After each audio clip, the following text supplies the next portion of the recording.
哥们儿，答应我，咱雨天这么冷不骑车了好吗？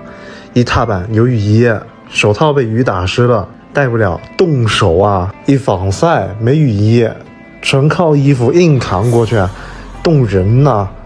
你防晒一趴，淋的雨还真会少一点，但这10来度，雨天风吹雨打的，巨煎熬啊！体质差点还真到不了目的地，这我真体会过，那冻的是手都不利索。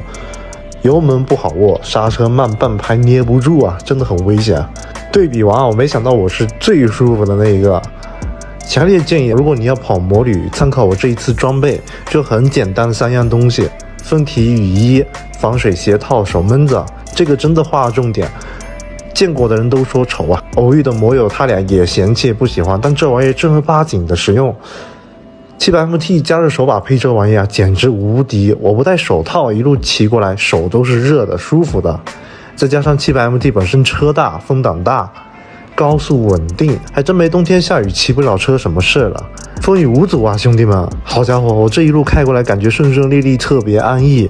没有这2位摩友对比，我还真不知道，真是身在福中不知福啊！这种舒服的感觉，我可太爱这车了。